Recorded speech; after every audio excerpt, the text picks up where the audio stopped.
Kwangu leo sina mambo mengi, nataka kuwaombea baraka za Bwana kwa ajili ya utumishi wenu.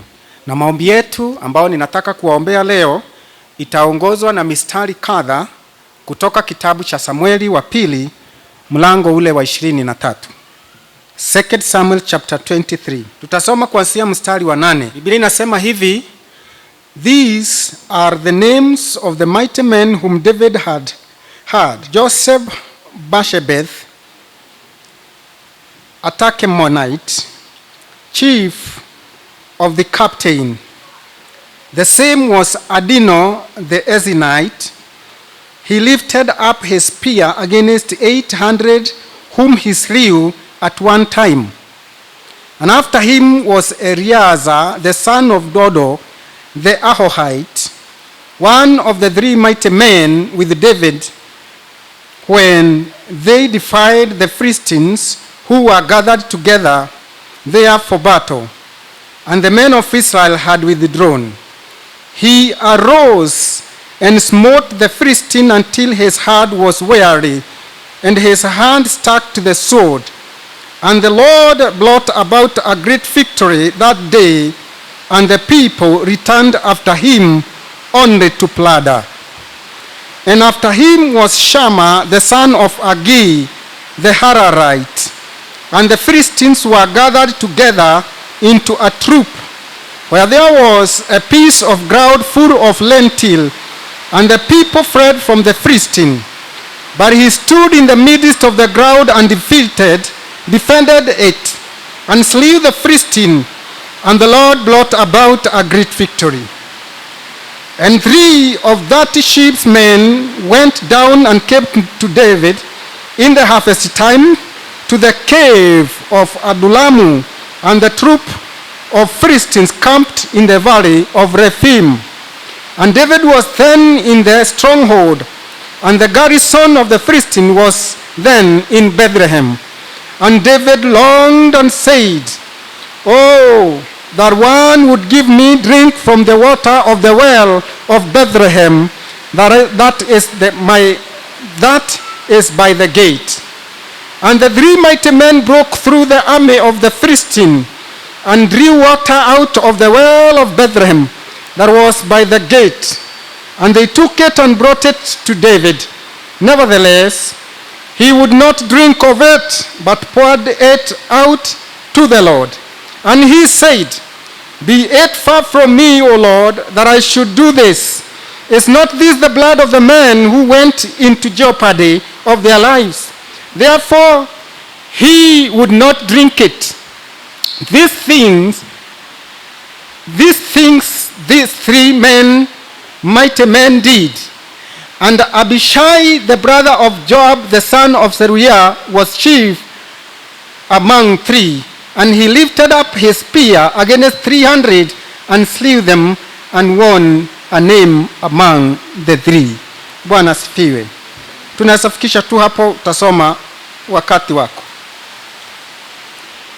Ikiwa Bible yako ni kama hii yangu, kuna zile subheadings ambazo zinapeanwa once topic mpya inaandikwa, na Bible yangu inanionyesha haya ni baadhi ya maneno ya mwisho ambayo Daudi alinena. Bwana Yesu asifiwe. Mnasema amen, iko na nguvu niwasikie. Bwana Yesu asifiwe.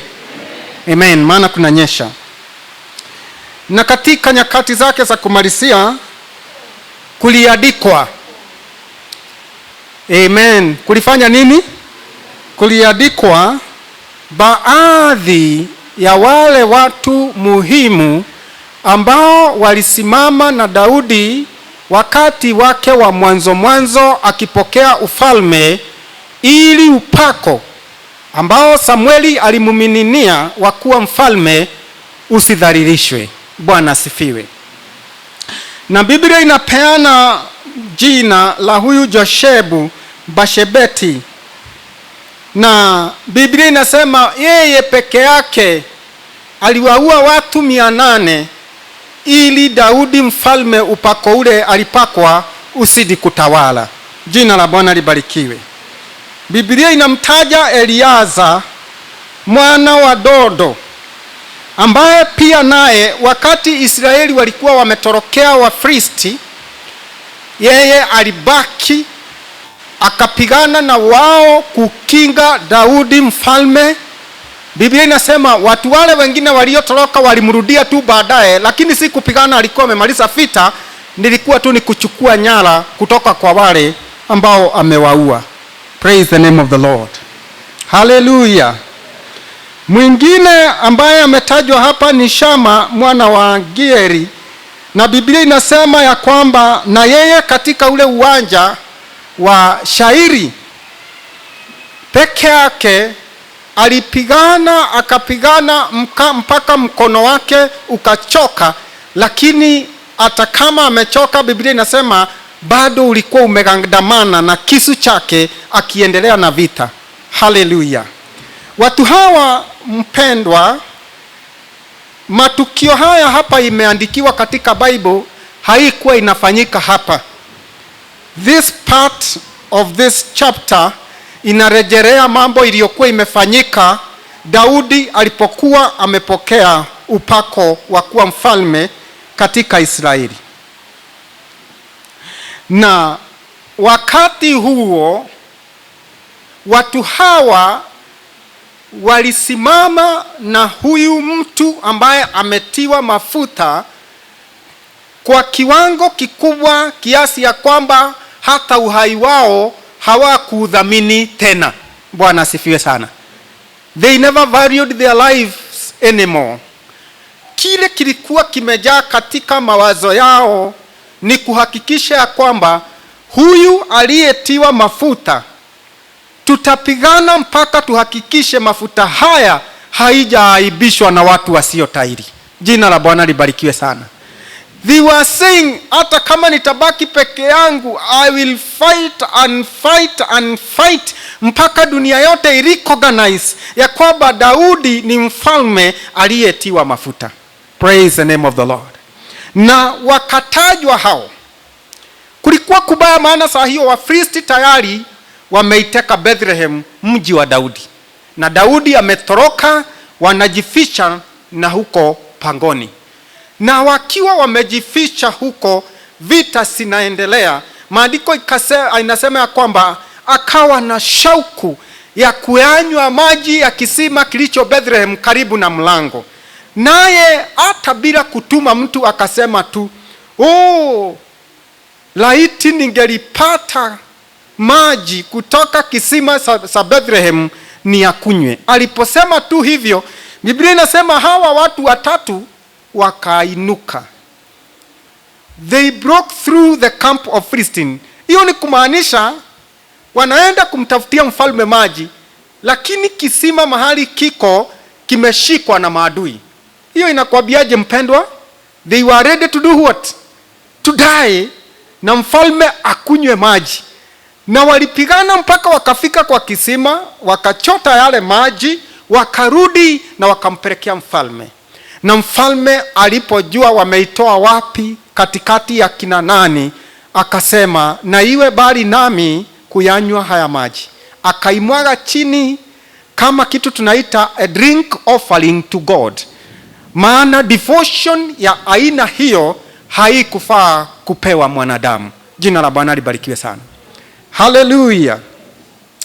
Brethren, jambo hili linatufundisha mambo mawili ambayo nitainena alafu tuombe.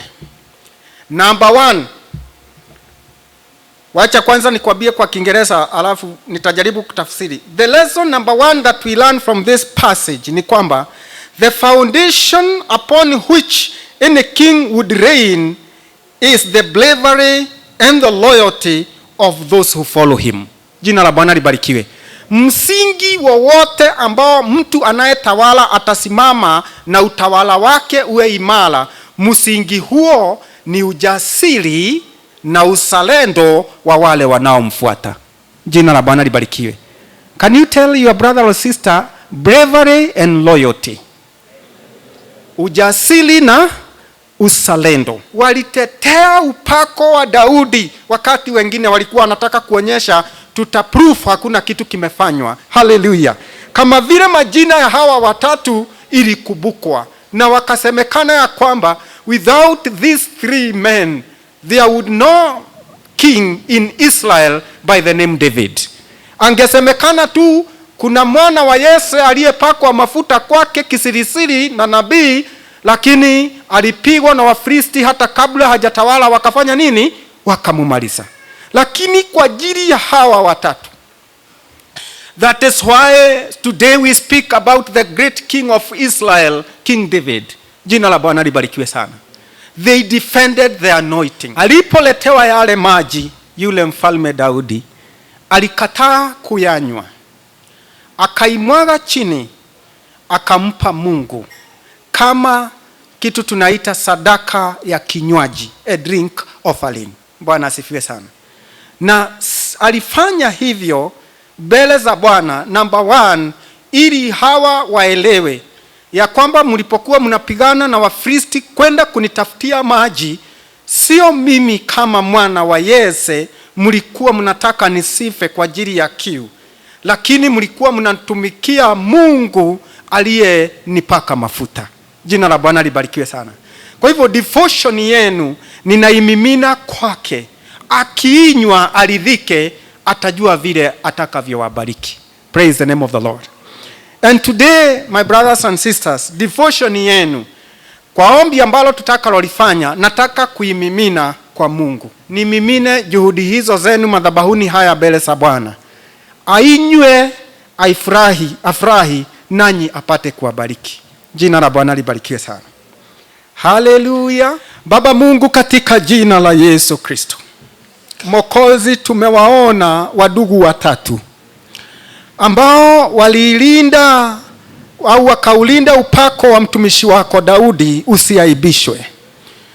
Ilifika mahali hata wengine wakatoroka, lakini wakabaki na wakalinda upako ule ulikuwa umetoka kwako kupitia nabii Samueli usije ukadhalilishwa. Leo hii tunasema kuhusu Daudi, kiongozi na mfalme mkuu Israeli, because of these 3 men.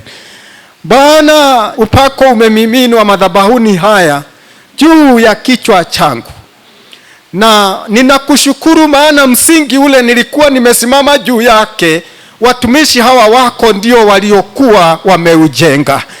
Wameujenga kwa machozi, wameujenga kwa kujitoa, wameujenga kwa wakati wao, wameujenga kwa hekima yao, katika jina la Yesu. They went out of their way kuhakikisha matamanio ya moyo wangu imetimizwa. Kama vile hao watu walienda kuletea mtumishi wako maji, hata wakahatarisha maisha yao, nami juhudi zao, kujitoa kwao, sacrifices zao, ninasimimina madhabahuni mwako. Sipokee na uwabariki. Wabariki kwa afya njema, wabariki kwa amani mioyoni na akilini mwao, wabariki katika biashara zao, wabariki wakitoka na wakirejea. Machozi yao uyafute, magonjwa yao uyaponye, hofu zao usiondoe.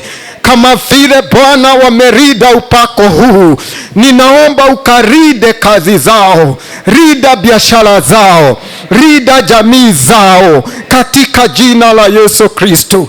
Kumbukumbu za LCA hii hadithi zikiandikwa hata katika vitabu za mbinguni, majina yao ipatikane, in the mighty name of Jesus.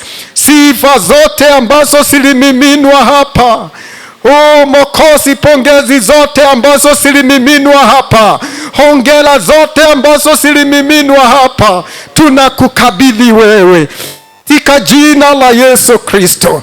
Nawe ninakusihi ukawabariki hawa watu. Loko chachi hii isiwahi kuwa mzigo kwa mtu yeyote, katika jina la Yesu Kristo. Kusiwe na mtu atakaye mwaga machozi hata siku moja kwa ajili yetu kuinuliwa katika kiwango cha Loko Church, lakini badala ya machozi, Bwana, kuwe furaha. Badala ya kuparala, kuwe na utukufu. Badala ya kuishiwa, kuwe na wingi wa mali, katika jina la Yesu. I declare blessings upon your people in the name of the Father, the Son, and the Holy Spirit. Amen.